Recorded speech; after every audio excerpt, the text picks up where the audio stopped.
This is Benzinga Live. Spencer Israel and producer AB. What's up, everybody? How we doing? Someone told me buy high, sell higher. Let's get Matt Hammond on the show to talk some IPOs. Jake Wojasik from Trend Spider. We have breaking news.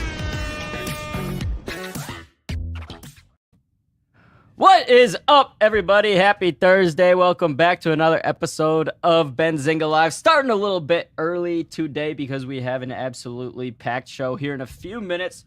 Going to bring on the chief economist from Glassdoor to talk about the jobs report that's coming out tomorrow. We're basically in a market where we're looking at two things, right? We're looking at employment, the jobs reports, and inflation. Because those two things are going to be what determines what the Fed does with interest rates next. Interestingly, you know, we've made progress on inflation. We've talked about this a lot on the show, but as the tight labor market has remained sticky, it's made it a lot harder for inflation to fall. This is going against what was expected a couple months ago, but now the CME watch tool, you know, the bond market is pricing in another 50 basis point hike at the next FOMC. This is, when is this coming? This is coming on March 22nd, so about 2 weeks from now. What is that? Like in 2 weeks, that Tuesday of that week, I think. So this will be interesting to see if we get another 50 basis point hike. I don't necessarily think, I don't think the market will respond well to that. I don't think the market will, move higher on that. But at this point, that's what's expected. That's what's priced in. And so that's what we have to keep in mind is what is the market currently expecting? What is the market currently pricing in? And right now it's 50 basis points, which means really if it's 50, again, I don't know what the market's going to do on it. I assume it's not going to rip because, we're going from 25 to 50. But again, if it's priced in, it's not like going to be some huge surprise. It'd be a huge surprise if they say, okay, we're going to go 75 and just rip the Band-Aid off and do this with one quick swoop and a lot was made about, some of the questioning during Powell's testimony the past couple days, specifically Elizabeth Warren asking so 2 million people are just supposed to, get laid off from work because we're raising interest rates so much just to bring inflation down to here, which, if you've been reading between the lines of Powell's speeches for the last 6 months, that's been, I'm not going to say the plan, but that's been, part of the process, right? Part of the process is raising interest rates enough to where unemployment does start coming up, to where there is pain in the labor market, as, Powell's saying. And again, with Elizabeth Warren's questioning, a lot of people, took problem with it, whatever, but I think it's fair to want more transparency, to say okay, if that's the plan of the Fed to essentially make unemployment go higher to squash inflation, tell us by how much, tell us by what would be acceptable, tell us how many people, will we be willing to tolerate getting laid off before we say, okay, maybe now that's worse than the whatever inflation we're dealing with. So, I don't even know when does the next CPI report come out. Let's check that out too. Let's look at our Benzinga economic calendar.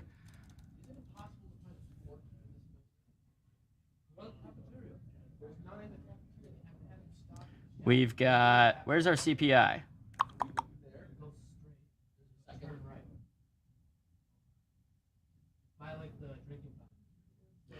When does CPI come out in March? Okay, next Tuesday. All right, so next Tuesday we'll get CPI. That will be by far the biggest, data point we're going to get next week. Let's do a quick check on the overall market, see how things are trading right now. Last I checked, we were edging slightly higher. I mean, this week, again, we've got the jobs report tomorrow that people will be looking forward to. And maybe just now that the testimony's finally over, investors, traders feel a little bit more comfortable buying some things, getting bullish, because you don't have to deal with Powell saying just one thing during the testimony and the market going down a bunch, right? The past 2 days, there's been that uncertainty. There's been that fear in the market that, okay, well, what if Powell says this? What if Powell says that? That could just essentially make stocks, go down very quickly. So right now, because today the testimony's over, people might be willing to take a little, to get a little bit more speculative, to take a stab at some things. So it looks like SPY is actually coming down on the day. Let's pull up a 2-minute chart so we can see the intraday movement here. Yeah. As you can see here, pre-market we were moving higher, 930. We got up to about 401.50 on the SPY, and now trading back down below 400. I'm telling you guys, I think S&P 500 might just be stuck at right around 4,000 for a while. We've been range bound. I've talked about this week on the show how I see there being a clear floor and ceiling in the market right now. That floor being the fact that the underlying economy is strong in the United States. So typically, you don't see huge stock market crashes when the underlying economy is strong. Unemployment's low. People are still out there spending money.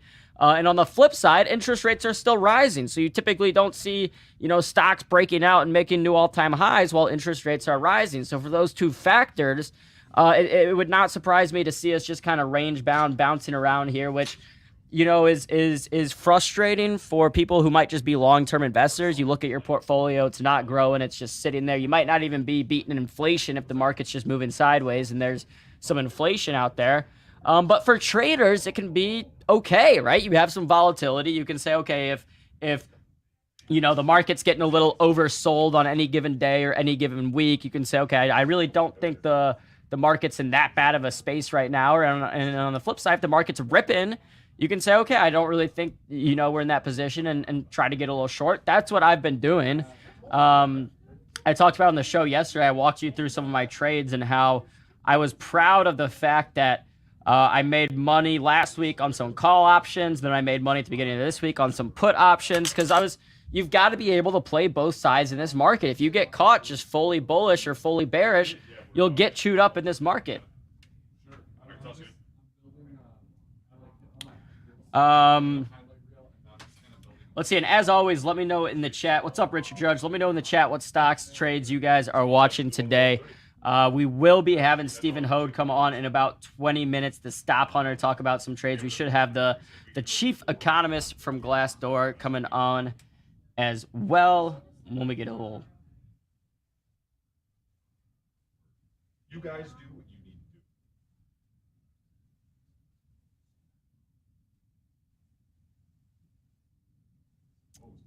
do. But all right, guys, other stocks that I'm watching right now. So Tesla, we had the news yesterday. Tesla,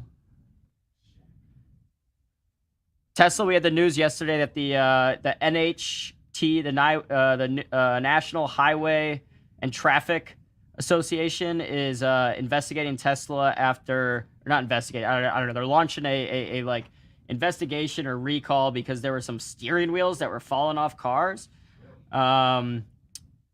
Let's see. Let's pull up this headline from yesterday. Oh yeah, all right. So Tesla shares were moving down Wednesday. The National Highway Traffic Safety Administration has initiated a probe over the steering wheel coming off Tesla's Model Y SUV following 2 complaints the Associated Press reported Wednesday. About 120,000 2023 make Model Y vehicles are under investigation for the issue. Essentially, I was reading about it yesterday. Like, I guess some bolts or something were missing. So a lot of problems with Teslas in the past have been fixable through software updates, different recalls. This one, where they were just missing bolts and steering wheels legit just fell off. One dude had like his whole family in the car and was like, thank God no one was driving behind me. Otherwise, that could have been an issue, because he was able to just, kind of slam on the brakes and stop the car because he didn't have a steering wheel. But if you're a major car company, probably not the best thing in the world if your steering wheels of brand new cars are just falling off. Honestly, I'm surprised that Tesla's stock isn't moving. This was ripping earlier. So let's look at this action, because this has been, it was down like 2.5% pre-market. Tesla was ripped higher to about 185. Now trading back down to 180. Maybe the market's telling us some signs here that the issue is not that big of a deal. That it maybe was just a couple cars and it's not going to be that big of a deal. I don't know. But I've talked about on the show at extent why I wouldn't want to be essentially getting long Tesla right here in an environment where we are still raising interest rates. But all right, guys, I see our first guest hanging out backstage. So without further ado, let's go ahead and give our first guest, our very special Zinger Nation welcome. We're going to welcome on Aaron Terraraz, the chief economist at Glassdoor. Without further ado, let's go ahead and give him that intro and bring Aaron on the show.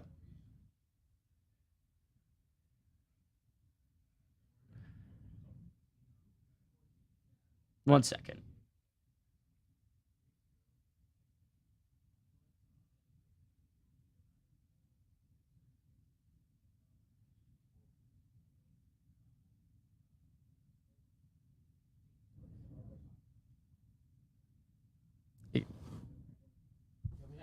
Yeah, I can't. My thing's like frozen again. Oh, how's it going, Aaron? I'm doing well. How are you, Aaron? Sorry about that. Dealing with some tech difficulties over here. No worries. So let's talk about this jobs report tomorrow. I mentioned on the top of the show that right now the market is very, very keen on two major things, right? Inflation and the labor market jobs data. What what are the big things you're watching out for before the report tomorrow? Obviously, we're coming on the heels of the January jobs report, which just took everyone by such surprise. It was such an exceptionally strong jobs report at a moment when it felt like the labor market was really softening. So I think, one report, a lot of economists, a lot of policymakers were happy to dismiss that. If we get a second blowout report, or even if we get a second strongish report, I think that's going to make a lot of folks nervous. Nervous not because necessarily the labor market is still strong, but nervous because it just feels like there's this disconnect between what a lot of folks are feeling and the data. Now, I don't necessarily think we're going to get another blowout jobs report. You look at some of the other data that we have started to see, jobless claims ticked higher. The JOLTS data for January, I think the headline numbers were okay, but if you start to scratch below the surface, there was weakness exactly where you would expect it. The quit rate in professional business services really fell off a cliff in January in the JOLTS data. It was the biggest month-over-month drop on record, and I think the largest year-over-year drop since 2008, since the Great Recession. So again, I think we are starting to see weakness exactly where you expect it. The tough thing for policymakers is that weakness is in parts of the economy that are not necessarily huge. Tech is 8-9% of the economy. You're starting to see some layoffs in other sectors that are interest rate sensitive, like finance, like advertising. But these are not the hospitalities or the retails of the world. The thing you of course worry about is that there are linkages beneath the surfaces between tech and finance and all of those other sectors, and that we're just not seeing those linkages yet. Yeah, and so Aaron, I'm curious because you mentioned talk about the strength of the January report. In the past we've talked about, and I can't remember if it was that report or the one before it, but it being kind of like a Goldilocks report. That it was like strong, but not too strong to where, it's like what makes a jobs report essentially, like what would be the Goldilocks report for tomorrow? Like the just right, not too strong, not too weak. Yeah, as to what makes a report's kind of Goldilocks or strong, it really depends what we're looking for in a particular month, what the fears and anxieties about the economy either overheating or cooling too much are at that particular moment.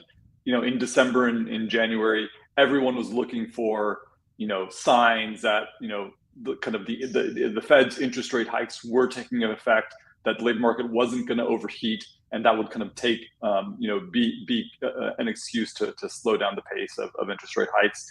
We saw that in December. We didn't see that in January. And I think as for tomorrow, what would be a Goldilocks report?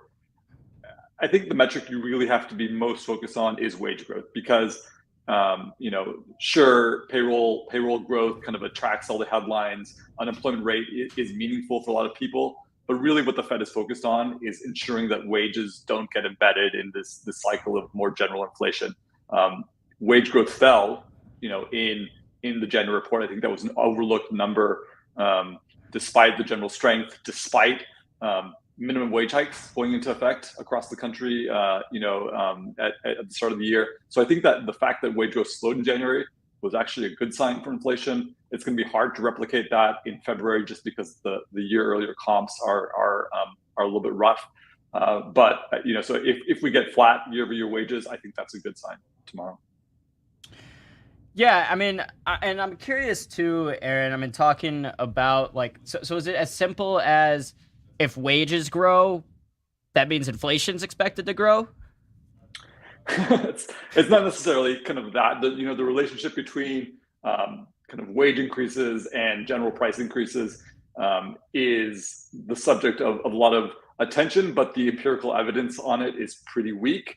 Kind of the relationship, we know it changes over time. It's also dependent on a lot of factors like market structure, like kind of consumer demand, elasticities, the degree to which consumers have other options or are willing to forego an item. So it's not necessarily guaranteed that wage growth gets passed along to price growth. I think the general consensus is when companies think that cost shocks are permanent, they pass this along. When companies think that cost shocks are temporary, they wait and try to avoid alienating customers. The conventional wisdom has historically been that wages are a permanent cost, but we're actually seeing the labor market is pretty flexible when it comes to wages. We're seeing layoffs and a lot of the compensation gains that we saw last year was not just due to raises, it was due to promotions and people being elevated into roles to justify the higher compensation. I think as we've seen in recent layoff announcements talk of organizational flattening, and I think that's a factor that we have to look at as well. Yeah, and I mean, I flash back to I don't even know like what month it was, but a few months ago, maybe 5 months ago or whatever, when a lot of these like tech layoffs started, and you had news, Amazon laying off 10,000, all these people, and these big tech companies are so prevalent in our lives, and they get a lot of media coverage. I think a lot of people took that as, oh my God, the wheels are falling off. We're in this like a huge recession's coming, and then as you said, tech actually only makes up a pretty small portion of our overall labor market. Um, do you think that the tech layoffs are going to continue? Is it just is it just because those companies grew the fastest in the low interest rate environment? So now that it's a high interest rate environment, they're the ones that are cutting the fastest? Obviously, not all layoffs are the same, even for tech companies. Some tech companies were in kind of consumer-facing businesses that boomed during the consumer boom of the past couple of years. Amazon is an example of that, where retail spending was very strong in 2021 and 2022, and with higher interest rates, retail spending should be a little bit more muted. So that's maybe that's one area. But I think the common factor for a lot of tech companies is that interest rates, in some degree, are a cost of risk. They are the cost of business investment, the cost of taking big bets, and suddenly big bets are a lot more expensive. In terms of what you're foregoing, in terms of what investors are foregoing. So I think kind of this diminished risk appetite and risk aversion, I think, is kind of what's the common factor behind a big part of those tech layoffs. Recently, I looked at a metric that I called kind of the maker-manager ratio. It's basically the ratio of individual contributors to managers. And so we did see a boom in managers over the past couple of years in the economy. I think, prior to the pandemic, there were about 6 makers per manager. Now there's like 5.5 makers per manager. And it happened in tech for sure, but it wasn't just tech. It was in healthcare. It was in finance. It was in legal services. So I think kind of this question of, to what degree have we overhired, and particularly overhired in roles that are more supporting, not necessarily producing, is a big question that a lot of companies are grappling with. Yeah, and I mean, so Aaron, I don't know if you've been following, or if you followed, Powell's testimony to Congress the past couple days. Where are you? Because I think a lot of economists would have been surprised, I guess, at the strength or the resiliency of the labor market as we've been hiking up interest rates.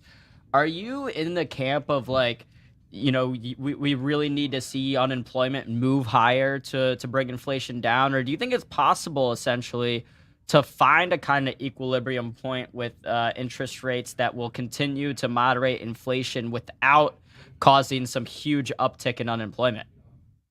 I think there's 2 points to make there. First is we know a big part of wage growth over the past 2 years was driven by people switching jobs more so than people staying in jobs. Wage growth for job switchers was 8 to 10%. Wage growth for job stayers was closer to 4 or 5%. And we know that wage raises for job stayers follow raises for job switchers. As fewer and fewer people switch jobs just because there's fewer opportunities out there, I think that's going to do a big part to bring wage growth down. Now, I think the second thing to keep in mind is there are a lot of reasons to believe the unemployment rate could stay low even as the labor market softens. You think about the retirement of the baby boom generation. Kind of you think about the different how different people are affected by layoffs. If you think back to 2008, when construction workers kind of were laid off in large numbers, and eventually that spilled into the finance sector. A lot of those were single earner households. In the tech industry, dual earner households are a lot more common. That is a safety net. When you don't have to kind of hustle to find health insurance because you can depend on your spouse's insurance. That kind of maybe reduces the urgency to find jobs, and is one reason why unemployment, I think, could stay low even as the job market cools. People are not necessarily actively searching for jobs. So all that to say, there are a lot of reasons to think that unemployment could stay low and wage growth could come down at the same time. Yeah. So, it's for me, because I'm not an economist, I try to think about things very kind of in a rudimentary level, and it's probably, silly because like you said, a lot of these things aren't that simple. So what are good things to look at to kind of gauge the underlying strength of the economy outside of just unemployment? Because I know it's not as simple as saying, oh, unemployment's low, economy's strong. But in my dumb brain, that makes sense. So what are other things I can look at? Yeah, I think kind of wage growth is one, and more importantly, kind of real wage growth. That ultimately, once you factor out inflation from wages, what is people's kind of spending power happening? We are kind of, the United States economy is a consumer-driven economy. At least it has been for the past 30 to 40 years. And so what happens with consumer spending, I think is the biggest factor about, the health of the economy, kind of whatever that means. Because, in general, I try to avoid talking about the economy or the labor market, because there are lots of different economies and labor markets. There's regional markets and kind of industry markets. And we can have these different industry trends or different regional trends that kind of get washed out in the national data. Yeah, so what's the difference, I guess, between real wage growth and just regular wage growth? Yeah, so regular wage growth is just the dollar increase in wages, whereas real wage growth is once you start to factor out inflation, general price increases. Oh, okay, that's right. So, let's see. What about right now a lot's being made about the housing market, as well as obviously as interest rates rise, mortgage rates increase, make it harder for people to finance homes. Do you think the Fed at any point, at what point does the housing market start factoring into their kind of dual mandate of unemployment and inflation? I think the straightforward answer is that it doesn't unless it starts to feed unemployment or inflation. And in 2008, such a big part of the labor force was in construction, and when that collapsed, that fueled unemployment. And of course, there was the spillover to financial markets. The hidden third mandate of the Fed is financial stability. And so when we start to see, financial stability, not just, a couple of days of volatility, but kind of long-term structural weaknesses in the financial system, then they get worried. And so that's what we saw in 2008. I don't necessarily, there are people who will kind of follow housing better than me, but it doesn't seem like there are the same risks in the housing sector today as there were a decade and a half ago. Yeah, even if the way I see it, even if demand moves lower as interest rates rise, at the end of the day, we still have a shortage of housing in the United States, and there's and so it's kind of hard to have a huge crash if there's a shortage and there's that underlying demand, because it's a very inelastic demand thing. People need housing, and so I think that's a good point, kind of, and that's what I was getting at, because they have a dual mandate, but then there's always other you got to watch. But it's like you said, it kind of falls under that bigger umbrella of financial stability, because even if things are going well with inflation and things are going well with unemployment, if all of a sudden the housing market's crashing, that would cause financial instability. The Fed would have to take that into account too. They can't just say, oh, no, that's not part of inflation or unemployment. We're not looking at that, Yeah, totally. And to your point about kind of housing shortages, it's not just that, people aren't being foreclosed on, in this economy because lending standards have been relatively tight, like they were a decade and a half ago. Higher interest rates could actually make kind of housing inventory worse if people are reluctant to move because they can't buy up. So, you talked to a lot of housing economists, they're watching inventory, the number of sellers dry up as interest rates have gone up, which just kind of puts more upward pressure on prices. Yeah. So, all right, chat audience out there, do you guys have any questions for Aaron? Again, Aaron Terrazas. Is that how you say your name? I don't want to mispronounce it. Yeah, Terrazas, exactly. Terrazas. Aaron Terrazas, the chief economist from Glassdoor. Of course, like you said, you're more, looking at the labor market and whatnot. Yep. What's your prediction for the report tomorrow? I got to ask. Yeah, so I'm actually on the bearish side. I think it's kind of the private payroll, non-farm payroll number is going to come in, closer to 180, 190. I think unemployment rate's going to tick up, but not by much. So I think we're going to get back up to that 3.5, maybe 3.6. 3.6 will be a stretch. But wait, this is interesting because, oh, sorry, go ahead. Yeah. And then I was going to say, I think average wage kind of will be flat year over year. So another 4.4. So this is interesting though, because you said you're kind of on the bear side in terms of you think the jobs report won't be as strong as last month, but in terms of how stocks react to that, it could be good for stocks, right? If the market sees it as, okay, maybe the Fed won't have to keep raising rates. Mm-hmm. Yeah, it won't obviously kind of anyone's guess how financial markets react. It's probably not just a function of the payroll number. It's going to be a function of the payroll number, the unemployment number and kind of the wage growth number. It's going to be a function of where the payroll growth comes from. I think another potential weakness in the labor market that's being underappreciated is state and local fiscal distress. As tax revenues dry up, there's starting to be headlines about teacher layoffs and school districts cutting back. I think that could be something in the pipeline for 2023. Don't like to hear that. All right, Mateo's asking a good question. Where do you see the labor market in 6 to 12 months? Yeah, I mean, so much of that kind of longer end of 2023 question depends on where interest rates go, and ultimately we can't forget that the kind of global interest rate environment and what is still happening in Eastern Europe and Ukraine, that is still having an effect on global commodity prices, is still a risk to global energy prices. And that could be a shock to the system later this year in summer. I think we avoided energy price shocks this winter because it was a relatively mild winter for much of kind of North America.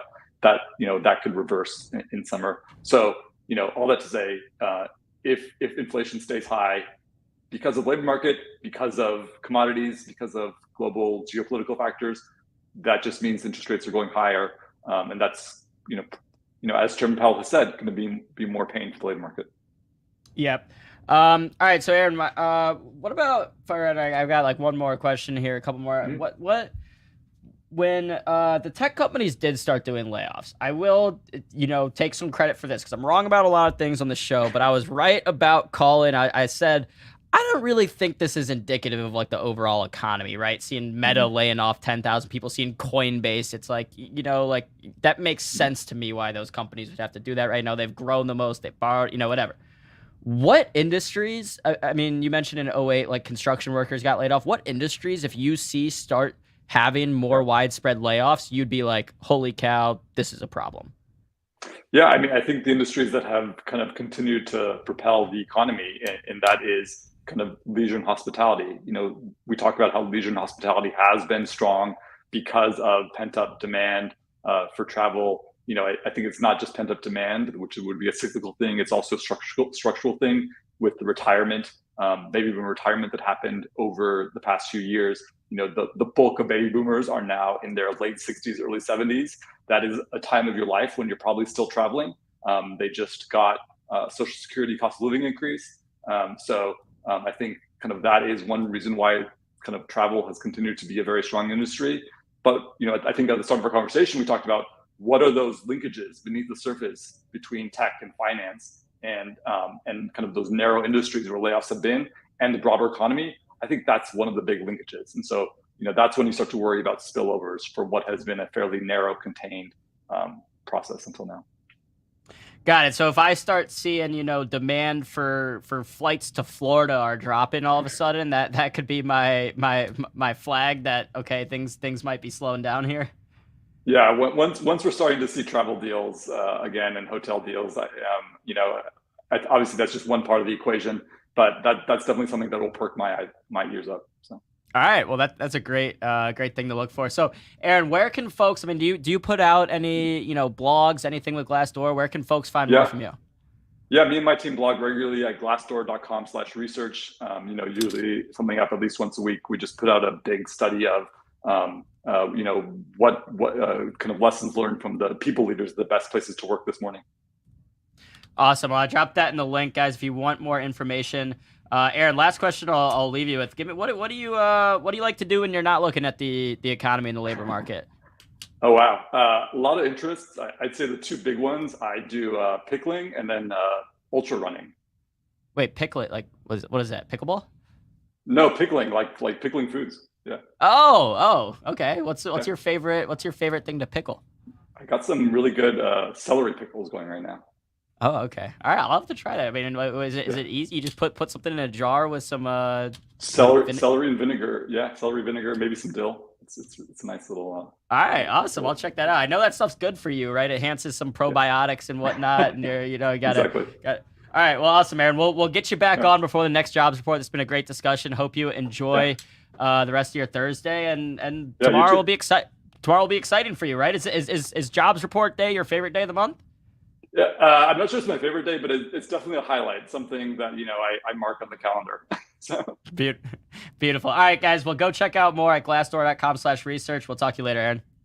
Have a good one. All right, guys, that was Aaron Terraraz, the chief economist at Glassdoor. Again, glassdoor.com/research. Oh boy, 11:34 a.m. Eastern, which means we've ran a little bit over time, but I know our next guest is hanging out backstage somewhere. He's been trading. Stephen Hoad, the stop hunter. Once I see him pop his camera back on and he's ready to go, we'll get him on the show. There he is. All right, let's give Stephen our special introduction. And without further ado, bring the stop hunter on. We're going to be talking some commodities. We're going to be talking the hottest ETF out there right now. And then we're also going to be doing a trade of the day, which I'm excited about. So let's get excited. Smash the like for my man, Steve.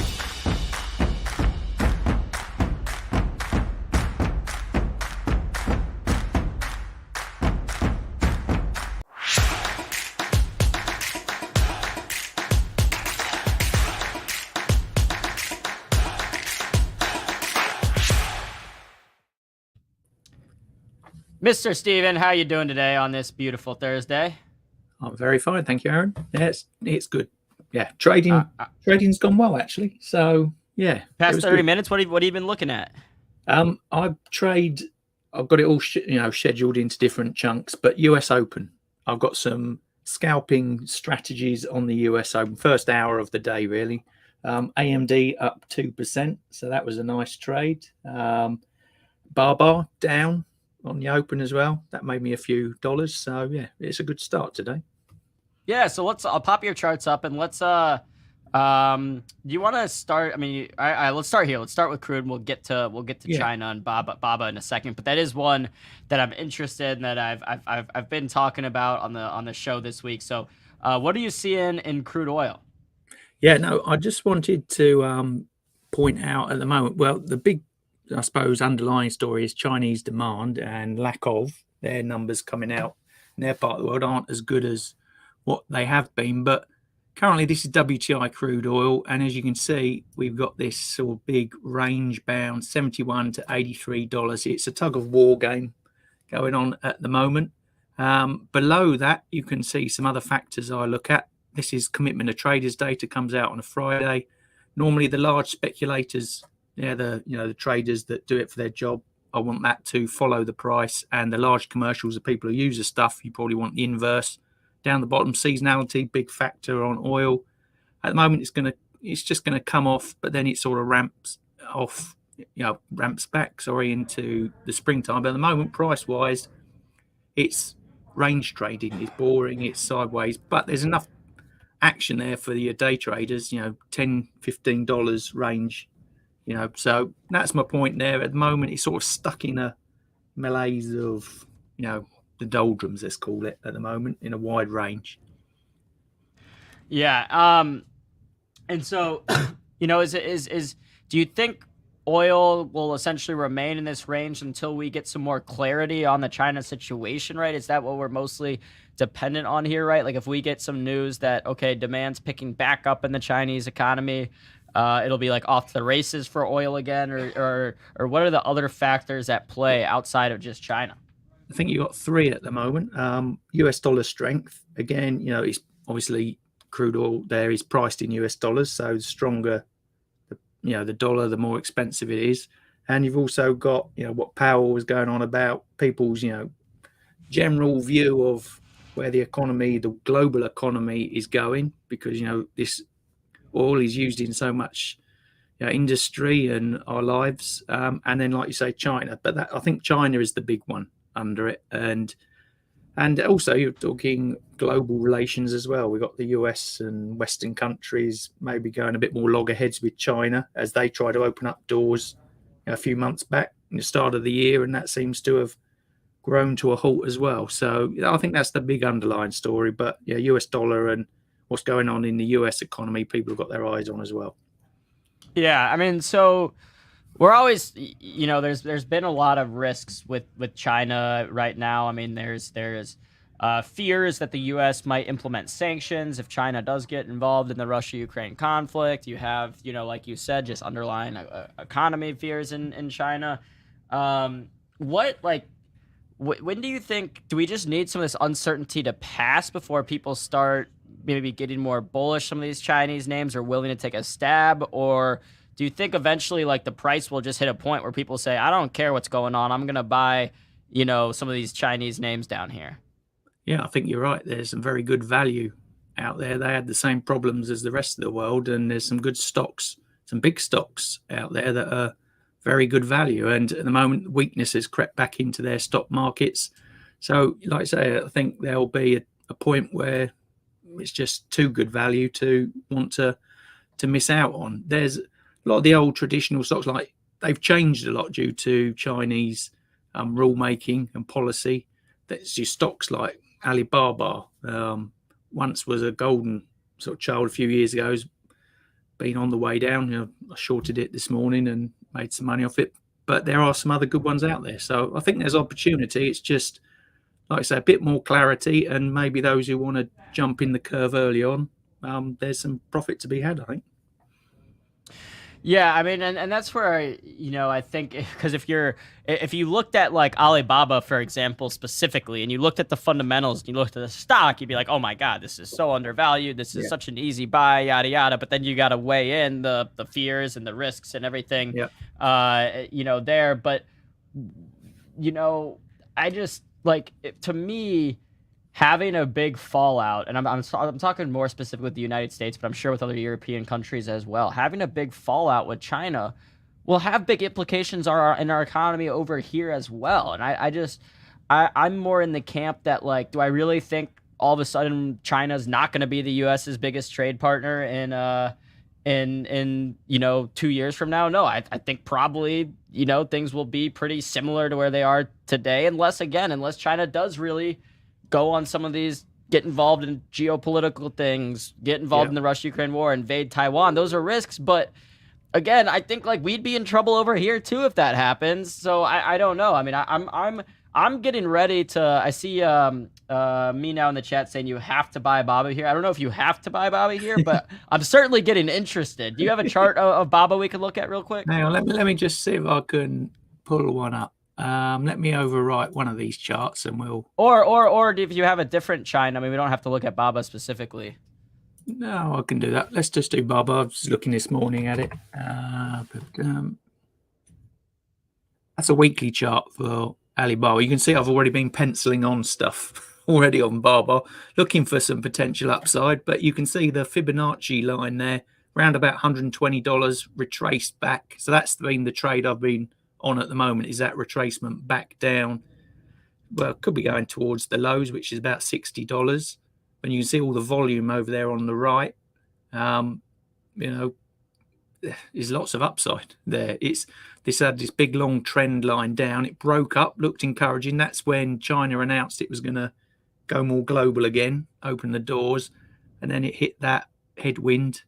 Like I say, $120, then pulled back off. So, not. I'd time it if I wanted to go into bar buying. I don't think it's the right time. Sorry, Manal, right now, to be buying it. I know, and so I mean, we talk about that on a lot of the show, that like the trend is your friend, right? And this is still in a bearish trend until it's not. So what, I mean, you've got that level down there. Are you also looking at like moving averages when X moving average crosses this one, or what's your sign after a stock's been in a bullish trend for a while that, okay, now's a good time that I can get into it? Yeah. Okay. Well, for example, we've got these indicators below it at the moment. I won't go into the ins and outs of them, but at the moment that's red. You can see it's tied in with the price. The one below that is in an oversold position, and it has to come up through these white lines to start looking bullish for me. That one will have to change green. The white one at the bottom is volatility. So it's some basic longer term indicators. And then once I see the trend, you can see the white line, sorry, on the price there. That's the 200 moving average. In stock markets, 200 and the 50 moving average is very popular. I would look for, maybe price moves to recover before I'm fully bullish. It's a risk if you want to go bullish before that, but, there's some short-term plays there. But at the moment, it's that sort of combination.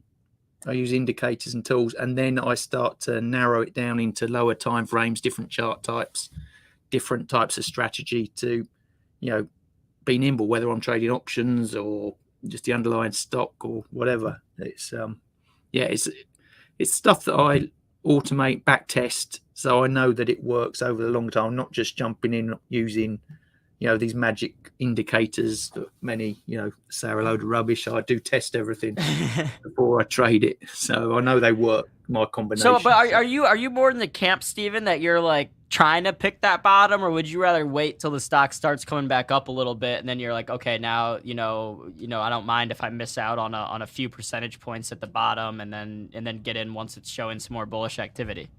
Yeah, I'm for that latter there. Yeah. Okay, you like the latter because I'm a trader by profession, and we're not. People think you're big risk takers. It has to be weighed up. There's a proper risk taking approach to it, and everything has to line up. The edge has to be on my side before I'll go in. So I don't mind giving up a bit to make a lot more. So yeah, and that's why I'm in the same boat looking at a chart, right? If I see something in a huge bearish trend, I'm basically not going to try to hop in until I see at least a little buying activity, unless I see, and even then I get really wary of, seeing a stock that's, say, down. I mean, even that move right there on BABA, you see it come up a little bit, bounce, but just because it bounces doesn't necessarily mean it's starting a new bullish trend. So I think, anyone out there who's maybe newer to trading or whatever, right? It's amazing if you ever do get lucky and pick an exact bottom, but it's not really a sustainable trading strategy. And in my experience, Steven might have a different experience. You're going to get burned more times than not trying to pick that absolute bottom. Totally true. Totally true. You've got to make a career out of it. It's not a one hit. It's not like going to the casino and getting lucky. You've got to be the casino owner and do this over years and years if you want to be successful. So that's how I see it. There you go. All right, well, let's move from China, and you can just pull up whatever you got next. I know we've got our list of. Let me just get that last one back before I forget about what it was. Yeah, we can stay on Coinbase real quick. Okay, so should we just do a bit of cryptocurrency? There's been in the news quite a lot over here. Now, in front of you got the Bitcoin chart. You can see a really strong double top. This is a weekly chart, and then you can see the big pull off about 70-80% down to the lows, and then trading below its 200 moving average and just falling back off again. It's still struggling. You can see over again on the right, loads of volume at this sort of level between 28,500 down to about 19,000, and it's looking a pretty poor, flat market, one that's not great to trade. So digging in bit behind the scenes, got this ETF here. It's called Bitwise Crypto Industry Innovators. As you can see from the highs, that's down nearly 92%. Again, heading south. And I suppose the big news of the week was Silvergate Capital. Now, they're the bank behind a lot of the crypto firms, struggled through FTX. I think they announced last night that they were going to wind down their operations in that sort of zone. And that has me worried for the wider sector as a whole. So you've got a lot of stocks that are very interesting and very focused on the performance of Bitcoin and that sort of funding approach. Things like your Riot blockchain, Marathon Digital, Hut 8 mining, all could struggle. Now, a few of the bigger players like the payment companies, PayPal, Visa, might get away with it because they're more diversified off on other interests. So that was the news. And as we just saw then, Coinbase, one of the bigger, Coinbase in terms of interest out there in the retail trading sector, options trading volume, just general volume, it's very popular stock. And as you can see, down 85% from its highs, literally when it floated on the market. And really, it's not looking great. I think it's going to be stuck there around $70, $80 with I suppose you could say there is some upside there, but 120 to this point here, down to about 30 where those lows were. But it's not looking great for the crypto world at the moment. Yeah, and so I mean we're looking at the chart, the technicals here of Coinbase and Bitcoin right now, and it feels kind of silly to talk about. You can talk about the fundamentals of Coinbase, but it feels kind of silly to talk about the fundamentals of Bitcoin or anything like that. But what I will say is, just from a fundamental standpoint, it's really hard for me to imagine, because in a very simple, rudimentary standpoint, right? The higher interest rate goes, the less attractive, very speculative risks become. And Bitcoin's the most speculative asset out there. It is speculation. That's all it is. So to me, as we continue to increase interest rates, not just here in the United States, but across the world, it's really hard for me to imagine that there's going to all of a sudden be this huge uptick in demand for Bitcoin. I'm not even saying I think, okay, Bitcoin's going to necessarily crash or whatever. I wouldn't be surprised if it does move lower from here. But I don't see a scenario where Bitcoin's all of a sudden back at 40,000 or back at 60,000 anytime soon, as long as we're in this high interest rate environment. Yeah, correct. Well, there's a whole load of things going on in that space. You got the regulation, the FTX, mess up that has dented confidence. That you also see that's one way to put it, Stephen. The mess up. It was a little bit of one mess up. A little oopsie. Yeah. Where did the funds go? To his Bahamas holiday home. What was I saying? No, it's also very correlated to the stock market's cryptocurrency at the moment. So if you saw the S&P and NASDAQ and that starting to fly, then people get more interested and you might see a bit more strength in Bitcoin. But at the moment, like we said earlier, with all that indecision, why would you want to risk it on, like you say, a very speculative market at the moment? So, I think there's better opportunities elsewhere to make money at the moment. So, all right, well, let's talk about them. Yeah. Right. Okay. I'm still a big fan of the NASDAQ 100, strongest stock market on the planet, 2023 so far. Just pipping the Irish stock market. And as you can see, we talked about it a few weeks ago, just some numbers on here of interest. 10.5, a lot of support at 10,500. This range, it's got to get through 12.5. It is looking a bit more bullish at the moment. And then 13,000, 13,500, the next upside. Now, a lot of the big tech underline it. Not doing too bad at the moment. And that brings me on to my trade of the week. And it's one that's made me a few pounds, dollars this week. And it's AMD.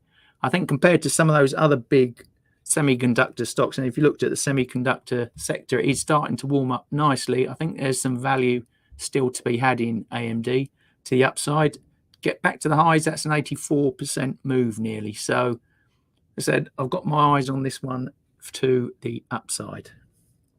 Yeah, so let's talk about this trade of the week. What were you looking at at AMD? What what was the initial setup, and what are you looking to gain out of this? Like, what's your price target? How are you playing it? Are you just buying the stock outright? You playing options?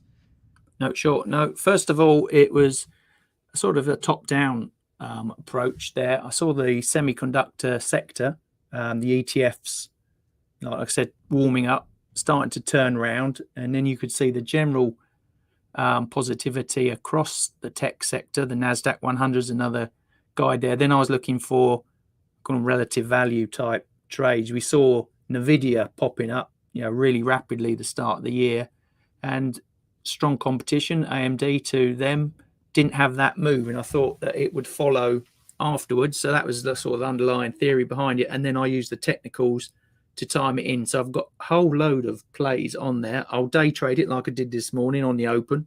And my short-term indicators were telling me it was a buy this morning. So I was in there for about half an hour for that 2%. And then I've got longer-term trades, long call options going out, better part of this year, just under the at-the-money prices, and then just outright trading it.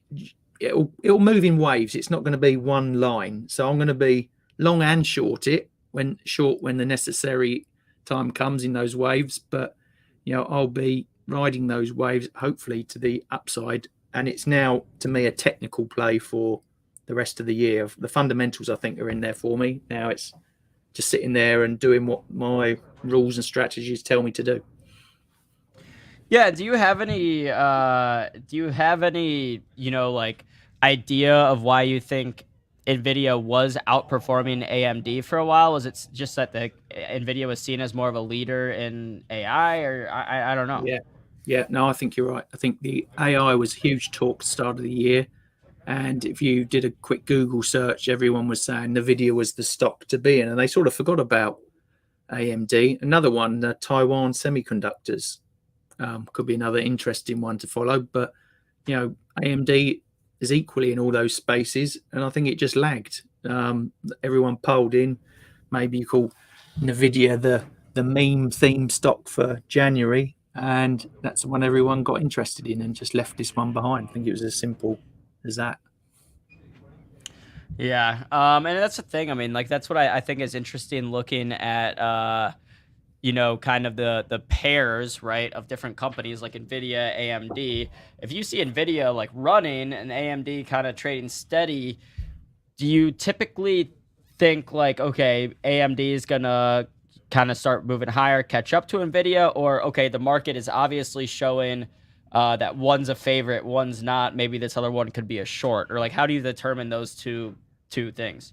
Okay, so yesterday, for example, I was short Nvidia and long AMD, just because the technical analysis is telling me. I thought, Nvidia, because of such a fast run up, people would be taking the profits, moving their money into other stuff, and the technical indicators were lining up. Today, looking over the charts at the moment, there was a good strong start to Nvidia, a bit of a pullback, and it's gone a bit flat, so probably neutral at the moment, Nvidia. I think the shine might have gone off the Nvidia stock at the moment. I'm still not saying it's I still think it's a good stock to be in, and it's still a great 2023 trade. But I just think there's, like I say, other ones that are better value to dig around and have a look at than them at the moment.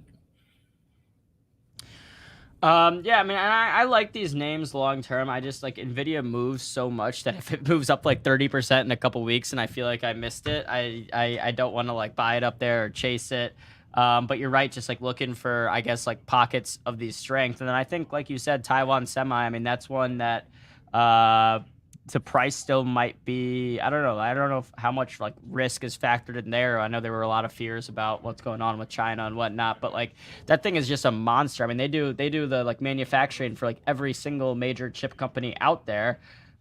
which I know there's been a lot of talk about trying to bring some of that chip production back to the United States and whatnot. But to me, I mean, this company is just like absolutely massive. And you know, I don't see how essentially like that there'd be a floor for this stock just with how much business and how much, you know, how many customers it has and all the manufacturing for, because you think about it, like chips are now, it's not just computers, it's cars, it's your refrigerator at home, it's everything.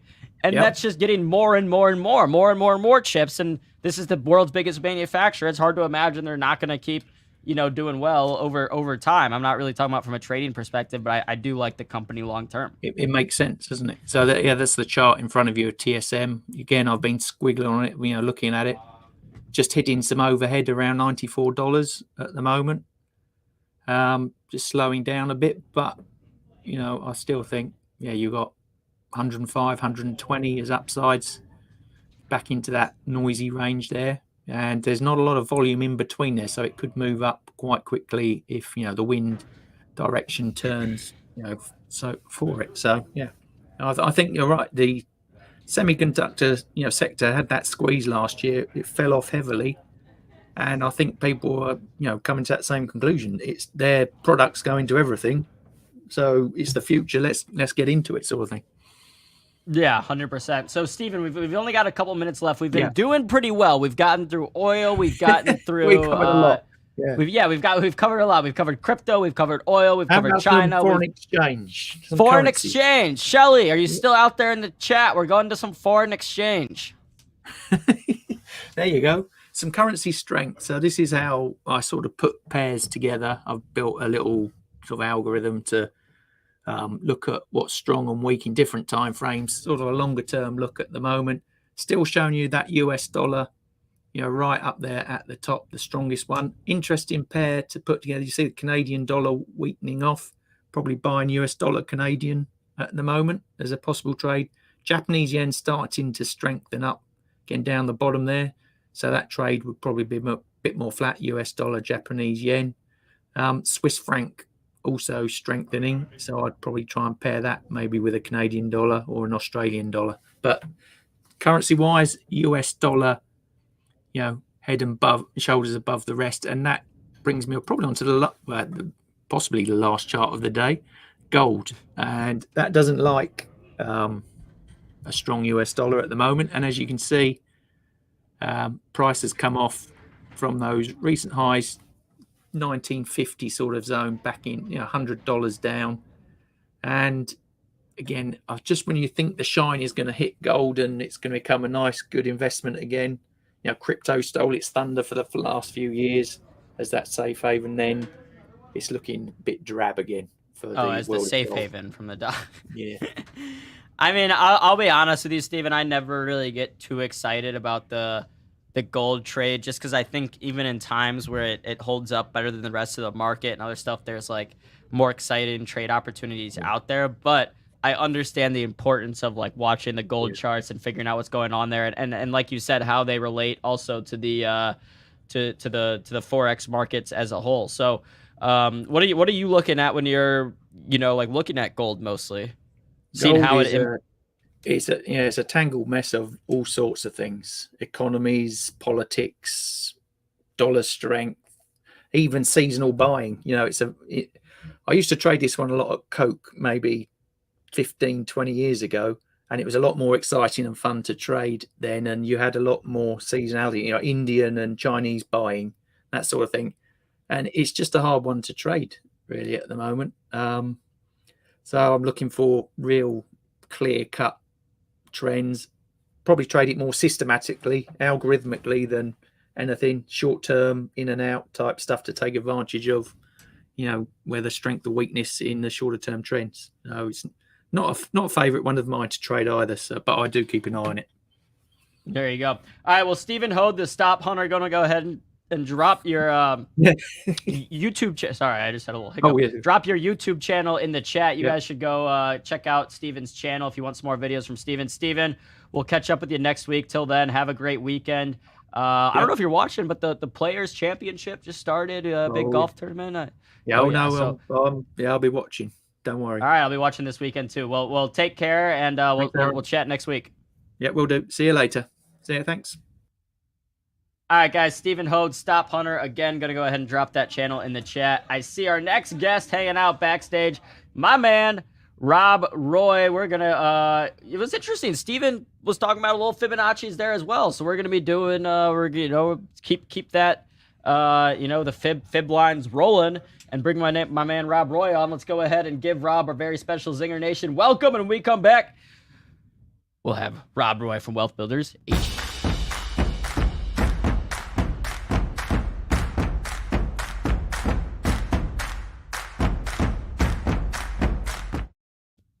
Mr. Roy, how you doing today? Oh, we got you on mute. There you go. Sorry about that. I'm doing great. How about yourself? I'm doing well as well. It's as you can see, sunny day in downtown Detroit here. We're I don't even know. I've been on live now for over an hour. Let's see how the market's doing. I haven't really been. Let's see. SPY is moving low. Oh wow, big red candle on the SPY. All right, Rob. This isn't. I don't know what's going on, but the past 5 minutes haven't been moving well.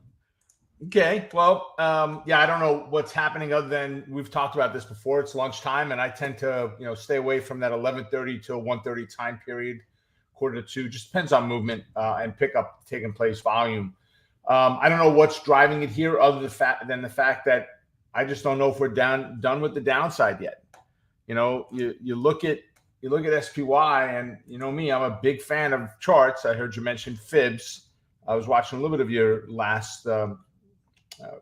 Guest you had. Yeah, on he mentioned fib. He was looking. We had some fib lines earlier on one of his charts. You'd probably have to go back earlier in the interview from when you hopped in. But it's always, Stephen Hoad was a trader for Koch Industries, an energy trader for professionally for like 20 years. Retired at 45 or whatever. So, it's I always like getting the tricks of the trade from these like professional traders. And wouldn't you know it, the Fibonacci's, I'm sure you're like, yeah, Aaron, duh, he was using Fibonacci's, but it's interesting seeing that because everyone's got their different things, Exactly. The funny thing is, previous company that I taught for before we had started Wealth Builders, I'm teaching a workshop in Chicago. I got a guy in there that's asking tons and tons of questions. Come to find out, he is an options trader on the CBOE, has been for over 25 years. He was working for Nigerian's company. And I asked him, why are you here? He said, listen, I had a hedge against another order or what's going on to make money in the market with an options trade that a customer is placing. He said, but I have absolutely no idea how to look at a chart and really make money with directional trades on options or spreads and things like that. And that's where he wound up coming there. He left the CBO and came to work for the company that I was with at that time, and turned out to become a really great trader. So they have their own techniques. Now, he was not a chart. He wasn't a chart trader. He was just an options trader. He was on the floor of the CBO. So a lot of great insights, though, of how options worked. I learned a ton from him on the insights of how options work on the floor. And then now, if you've got the knowledge of how options work and how the Fibonacci's work, now you're real dangerous. There you go. We talked last week, and I said, I think I used the phrase, go back check me or fact check me or something like that. So let's go find last Thursday that was here. So we were on about 12 o'clock on Thursday. Let's see. I'm not sure why you're not seeing my chart there. Yeah, here, if you want to share a different tab or window, or you can go to your charts on that. Let's try that again. So I got to stop it first, it says. Let's do that. Share screen. Entire screen. There we go. I think I just did window. Oh, there you go. There we go. Perfect. Okay. Sorry about that. So this was last Thursday, right? And actually, I need to back this up and make it a little bit smaller for right this second for context, and then we can bring it back in a little bit. So the entire Fibonacci on this chart started out way back here, right? Here's our V bottom, the starting point of the fib. We made a nice move up. We call this a hiccup in the middle. Good, strong directional bullish thrusting pattern up. And then we had a retest of this 236. So basically, whatever the entire move was, 23.6% of that move is this red line, and we came back and retested, right? And we put in our pattern from there. We're looking for a pattern. Ideally, we want to find an H pattern, or in this case, an upside down H. So if you look at the letter H, right, go back to grade school and it kind of looks like this, right? You look at a Fibonacci H and it kind of looks like this, right? Well, now we have an upside down Fibonacci H, which looks like this. So you'll see it here. Here's the long leg, the pullback into the 618 and the bounce. And I said we will normally get a 2+, a little bit more than 2 lines move to the upside before we get some kind of retracement. Doesn't mean we're done going up. It just means we got to the level we wanted, and then we got to pull back. And we were right about here when I did that show last week. Check it out. Right about noon, you can see where we were if you go to an intraday chart. And we went up 1 line. We went up 2 lines. We went up a little bit more. Usually it's about 2.5, but we went up a little bit more than that. We had a really nice pullback from there. So Fibonacci's, when you know how to read them, I mean, think of taking now SPY after I just did this and analyzing that. And when you see that rollover, you jump all over that thing. You got plenty of opportunity to the downside as we made that move, right? And we're expecting that pullback to that next level, to that next line, which is where we did, and we bounced from there. So, yeah. So go ahead. No, so Fibonacci's are very powerful if you know how to read them. And in a market right now where there's really no clear defined trend of, bullish or bearish, at least like in the overall market, we've kind of been bouncing around SPY 4,000. I'm pretty sure I asked you last week. I said, are we going to be at SPY 4,000 forever? And here we are, still kind of right there. But how do the fibs work in a environment? Do they find do you find that the fibs level work worse or like better or worse in a trading environment that's more range bound? So obviously we would rather see a directional move, right? I personally would listen. I do a lot of day trades now. We've probably got over 250, 280 day trades off this year, right? But I'm not really a fan of being a day trader. I like swing trading as my primary, and day trading is kind of my, let's do that too. We haven't done a swing trade in probably 8 or 9 months because we're not finding anything. The second I had to make a decision and say, jump in, we get in the trade, and on Amazon split, we get it on Amazon and we're down $9,000 in a day. Had we done a day trade on it, we were up $40,000. Had we just done it as a day trade, and instead we took it as a swing trade. And, that's the type of things that we saw happen as with transitioning to those swing trades, trying to transition back in. So I've pulled back with my groups, and we're really focused heavily on the day trade. Now, with that being said, you've got to trade the market at hand. So as much as I would prefer to have it as a swing trade, we don't have that right now. So if we zoom in right now on the SPX, right, I've got a fib line right here, right? That if we make a break to the downside, that's my next target. And I've got some consideration of taking a bearish entry, whether it be SPY. I can do the same thing with the NASDAQ and the Qs. But if it's SPY, I could trade the SPY off of the same type of pattern. Or as I see the S&P rolling over, now I look at other stocks and find where they have weak points and they're rolling over, and we take the trade. So even though I would prefer it in a swing trading market and a more directional trade than this chop, you still can use them effectively in chop. You just got to be a little more cautious in the trades that you pick. Got it. Yeah. And I mean, when I started bringing you on the show, however long, 1.5 years ago, whatever, so you were doing more swing trades as opposed to now it's more, day trades. You want to be in and out quicker. Correct. And that was today. I did one trade on SPY today. That was it. I did nothing else today. Just not feeling it today with the market. We're just in a very tough position right now. Right, with where we're pinned between this 8 moving average and this fib line, you could see we stretched up. And, I had this conversation with one of our students the other day who's actually transitioning into a coach at Wealth Builders now. And he said, do you consider this, even if you had a little bit of a bullish close, if we closed slightly higher, would you, let's call the body flipped around and it was a hollow body, a white body. Would you call that a bullish candle? We're up that day. And I said, of course not. Look at that wick above that.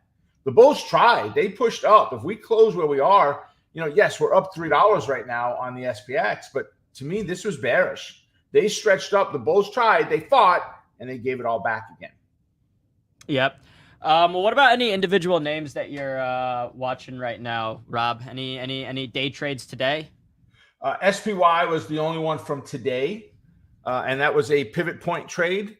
You could have gotten something on the Qs. It was just a little bit tighter on the Qs than it was on SPY today. Yeah, you know what I noticed this morning when I woke up and was like looking at the pre-market trading. Literally every single major indice or index, Dow, S&P, Nasdaq, they were all up like 0.2%. I don't think I've ever seen all of them that steady, right? You usually see like tech outperforming or value weak or vice versa, and they were all just up 0.2%. And I was like, all right, that's interesting. Yep, exactly. So you look today, we had a little bit of a gap up, right, on SPX. Let me grab a red marker there. So a little bit of a gap up today. We broke out of R2, which is our fib line, closed up a little bit higher, retested, exact setup I want to see. And on this candle, we got a bounce, right? We're in the trade. It was about, I don't remember the price point there, but I've got the options price. I don't have the price of the stock here. Let me see. There we go. All right. So we were right about $400.50 or so was the entry, give or take. And resistance up here was 401.50. So we've got, about a buck, a little over $1.50. So very tight. We didn't use the midpoint, the R2.5. Took the entry off of that bounce. In here, we moved up, retested, bounced. That's the entry right there. And the exit was as we reached up just below that R3 level. Was our exit on this trade. It was about 50 cents, but that was the equivalent of today. There's others we're looking at, but nothing that has set up yet as a potential. And I don't know with the way the market's going at this point, if we're going to see a big move one way or another today to find something else like these. Yep. All right. Well, Rob, what about for, like next couple of weeks outlook? I know you're mostly day trading, but you feeling pretty bearish, feeling bullish? I am still believing we've got bearish bias behind where we're going on the overall market. I don't think we're done to the downside yet. I don't think we're going to go back and test the lows that we've seen before, back down in here at this 33.82-ish level, actually 34.91 level. At that, I don't think we're going to come back and see that, but I do believe we can retest the validity of this fib. And by breaking the 0.764, which is this 38.66, we have to start questioning, is this fib still valid or not? And then looking into the next drop and or bounce for a new fib to be drawn. So I'm cautiously optimistic at this point. We'll see some gains, I think, over the next couple of weeks. But the Fed coming out and, there's a lot of pressure now, it seems, from even some of the Fed presidents that were a little bit more dovish are now more hawkish of, we need to do something. We need to see a point increase. And I think that's what we're going to see the rest of this year. I think we'll see another point over the next couple of months. And then from there, they're going to have to evaluate what the numbers look like. Got it. Let me throw it over to the chat. Do you guys have any questions for Rob today? I see Matthew Diab's looking at gold. I don't think we're going to be talking much about gold. I mean, do you look at gold ever? I look at gold as far as a price, just as you said on your last segment there. I look at it for price to see what's going on with it, where the movement is. But even there, you're not always finding that inverse relationship any longer that we find in good times of market goes up, gold goes down, market goes down, gold goes up. Right? We're not seeing that. We're seeing where the market's going down and gold is going down on some of the same days. So, but you can look at it as GLD for potentials in there. Right? GLD is always a great one as a potential spread trade because you don't get a lot of volatility to them. This year, probably our number one stock we have traded this year has been Booking. We've done extremely well on Booking, and you really just need to take note with where it is right now. Today it closed. We didn't close. Today we're at 25.56.41 right now. I've got 25.53, so $3 difference from that fib line to where we are. And my moving average is very tight in there, which is exactly what I want. So I'm going to stretch it out and make it a little bit easier to see. What I want to do here is I'm going to draw some lines in here just for reference, okay? And these lines say, I want my moving averages, in this case, my 8, the pink line, I want it below, within 25% of the distance of these two fib lines. So whatever this is, I want 25%. Well, that's what this green line is. So you could see that I'm about 10% of this overall distance is where my moving average is away from this Fibonacci level. That tells me we have got a very strong confluence of this indicator, combination of indicators, and I'm excited about the potential of a trading opportunity to the upside if we get the bounce. The great thing about this, Aaron, is if we don't get the bounce tomorrow and we break to the downside, I have the opportunity, if we were breaking down, came back, retest, and failed, that would be the entry to the downside, right? We'll just draw a down arrow there. Or if we move up, retest, and bounce, that's my entry to the upside right there. This is a switchback trade. We've got the opportunity on trades like this to take them in either direction. And in this market, when we just don't know what tomorrow's going to bring, it's not one of these markets that are, oh yeah, if it goes down a little bit tomorrow, don't worry, it'll come back up. That's not where we're at. Not when you see 500-point days take place with the Fed out there talking, getting grilled, by the government.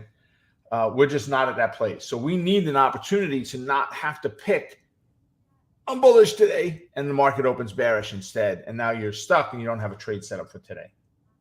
Yeah, that makes a lot of sense. Rob, I mean, right now, have you been on the booking trades and like the day trades? Is it, like just short dated options? How have you actually been trading those? So yes, it's all options. Everything is short options. If I am trading this at anywhere before 3:45 p.m. Friday afternoon Eastern time, I am looking at options that are expiring that Friday.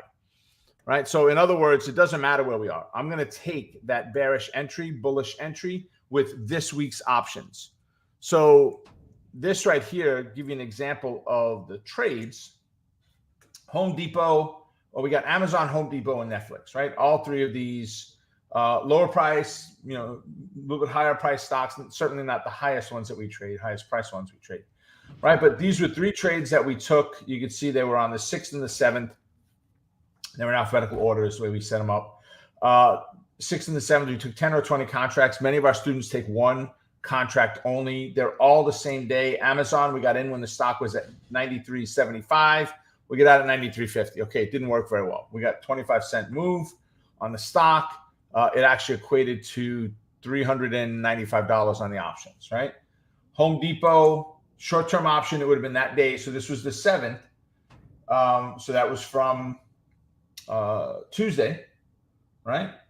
Yeah, that would be from Tuesday, that option. Yep. And we got out of it on the 7th. We got in when the stock was at 296 and a quarter. D for bearish trade.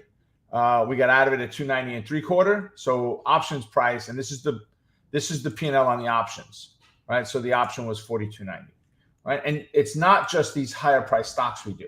You don't need that, guys. Here's Square with a $3,500 P&L on it on a $78.50 stock. I mean, that's smoking. Yeah, I mean, I need to start doing some of that, Rob, because my options trades aren't looking too hot right now. Come on in, check out what we're doing, Aaron. You just shoot me an email and I'll get you in there and you can see some of the stuff we're doing. Where can folks find more from you? So the best way to find anything out about us is to come over to tradinglikeaboss.com. Guys, there's tons of free trainings on here. You can send an email to support if you've got specific questions, support@wealthbuildershq.com. But our Trading Like a Boss site has tons of free material on there, including, as I don't know if you realize the numbers on here, but we're up this year $279,218. And we call this all non-funded because I can't legally tell you should trade these things funded. I'm telling you, these are the setups we're doing. We do it twice a week. Here's the setup. Here's the stock. Here's the way we trade the options, all of it, right? But we're up $279,000 so far this year. If you go to Trading Like a Boss, I've got a training coming up called Key to Be Free. I'm going to physically show you what it takes for you to get free from trading. But with using trading, I mean, not where you don't trade anymore. I'll never stop trading. I'll be trading for the rest of my life. But free from work, free from whatever things are holding you back, what's stopping you from getting successful. We're going to go over how we accomplished what we did this year alone in our accounts, in our trade setups. Got it. All right, yeah, guys, tradinglikeaboss.com. I'm gonna be over there too, so you guys should definitely come check it out. Rob, any final trades or anything you'd like to talk about before we let you get on with the rest of your day and start making some money in the market? Yeah, there you go. Right, guys, watch some of the lower price stocks that are on my list. Listen, what's on the left side of my list? That is my list. Those are my stocks right there. Those are the 20 stocks that I trade day in and day out. But watch some of the lower price ones. Watch the PayPals of the world that move $2.25 a day on a $78 stock. Roku, as a $63 stock, moves $4 a day. Square moves the $3.50 a day on a $78 stock, right? You've got a lot of movement. And then, of course, you've got the Amazons and the Googles and so forth, right? Amazon's moving $3-ish a day. Google, $2.50 a day. There's a lot of tradability on these stocks without having to put a lot of money into those options. And if you truly want to leverage, I know a lot of individuals are afraid of options, but if you truly want to leverage what you do and minimize your risk, not add to your risk, minimize your risk, options trades are definitely the way to go. There you go. All right, well, Rob, Roy, as always, thanks for hopping on the show with us today. We'll see you next Thursday. Till then, have a great rest of your week and have a great weekend. All right, Aaron, thanks. Take care, everybody. Have a good trading day. You as well. All righty, y'all. We're going to go ahead and wrap up for the day. We will be back later in the afternoon, of course, with Swing Trading Money Mitch at 3 p.m. So make sure you stay tuned for that. Till then, stay green, and we will be back. I don't believe tomorrow is actually supposed to be a big storm coming through Detroit, so I don't know if I'm even going to be in the office tomorrow, but we'll be back next week at the very least. So till then, stay green, stay happy, and love you.